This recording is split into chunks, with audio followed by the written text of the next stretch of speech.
bawal pa kiss mommy. Mommy, may makeup pa.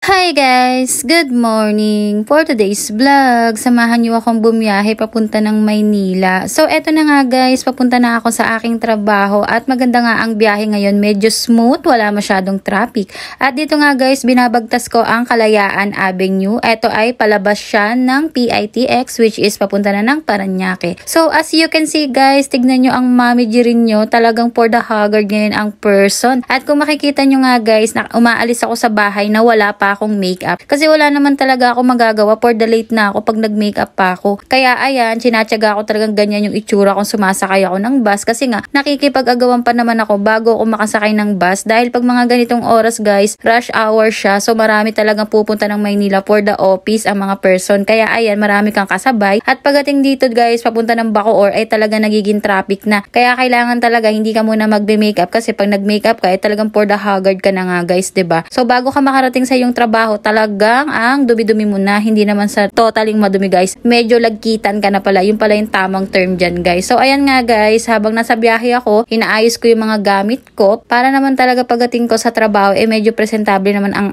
aking pagmumuka. And finally, after 2 hours nga na pagbiyahe, nandito na nga ako sa, nasaan na ba nga ako? Nandito na nga ako guys sa CR para mag-ayos ng aking face. So dito na nga guys ako nagbi-makeup at nag-aayos ng aking buhok at syempre for the ayos na rin ng aking suot. Syempre, kung makikita nyo guys, so medyo buba tayo ngayon for today's video. Kasi syempre, alam nyo na, napakalakas ng aking breast milk at isusunod ko dyan yung vlog kung bakit ba lumalakas ang aking breast milk. Para dun sa mga mami na lagi nagtatanong na, Mami Jerin, anong gamit mo? Bakit malakas ang iyong milk? Kasi nga sila daw, hindi daw sila masyadong nagkakaroon ng milk. So ayan nga guys, talagang super duper lakas ng aking milk na talaga namang panghihinayangan ko kung aawatin ko si Baby Brandon sa pagbe-breastfeed sa akin. So ito na nga guys, dito ako nag-aayos sa aming CR. Alam nyo, marami akong na-realize simula na nag-work ako dito sa Pilipinas. Kasi nung nasa ibang bansa ako guys, sarili ko lang iniintindi ko. Gigising ako, 5 minutes, ako aalis sa bahay papunta ng trabaho. Kaya ang pinaka-peg ko talaga nun guys, kapag gano'n na nasa ibang bansa ako, talaga namang naglalakad pa ako, basa yung buhok ko. Tapos naglalakad ako papunta ng company, ganyan. 5 minutes na nga lang guys, talagang laipuchi pa ako or sa Tagalog nun, nalilate pa ako. Kaya pagdating ko rito sa Pilipinas, talagang for the adjust ngayon ang person dahil talagang at least 3 hours to 4 hours kailangan buwabiyahin na ako ng pa-Maynila para hindi ako malate sa aking trabaho. O diba, napakalaking adjustment. Pero syempre, since nandito na ako sa Pilipinas, hindi ko naman ipagpapalit yung ganitong pakiramdam na kasama ko yung mga anak ko bago ako magtrabaho. Tapos pag uwi ko, sila rin yung uuwian ko. Iba pa rin yung sa feeling ng mga nanay na talagang nag-OFW. Kasi kapag talagang malayo ka, uuwian mo yung dorm mo, yung kama mo, tapos yung mga karo mo pang mga peste ang peg, yung mga ganon. Maraming mga eksenang ganon talaga sa ibang bansa. Kaya talaga, iba pa rin pag nandito ka, kasama mo yung pamilya mo na nanggagaling ka sa trabaho. Kasi pagdating mo, meron kang peace of mind. Kahit na minsan yung mga anak mo talagang hindi maiiwasan na may mga pasaway, pero talagang pag uwi mo, talagang yung pamilya mo yung uuwian mo, masaya ka, hindi ka talaga yung malulungkot, 'di ba?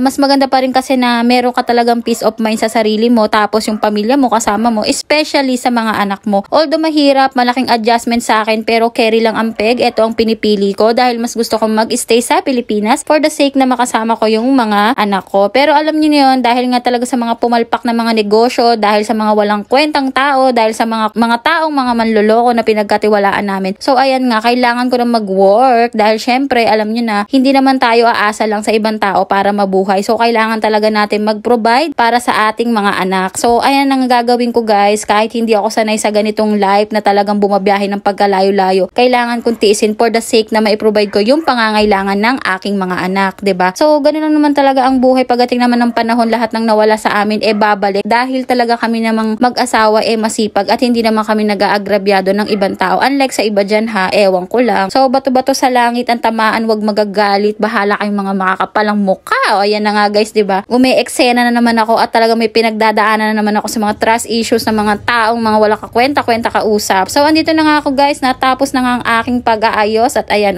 di ba? Mukha na ba akong formal for today's video? So ayan na nga guys, ang gagawin ko rito ay maghapon ako nandito sa Maynila, tapos alam niyo na, pag-uwi medyo pagoda na. Pero masaya ako dahil ang inuuwian ko ay ang aking mga anak.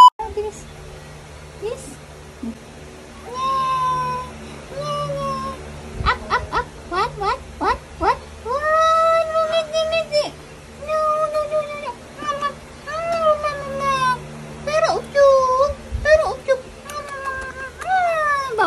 Mommy! Mommy, may makeup pa! Namit ko ni Mommy! Up, up, up, up, up, up! Up, up, up, up! Up, up, up! What? What? What? Toy person. Up, up, up, up! Kiss Mommy! Kiss Mommy! Yun o. Namiss mo, Mommy? Nakatingin siya. Namiss mo, Mommy? Sanay na sa video. Sanay na iniiwanan. Tara, let's go.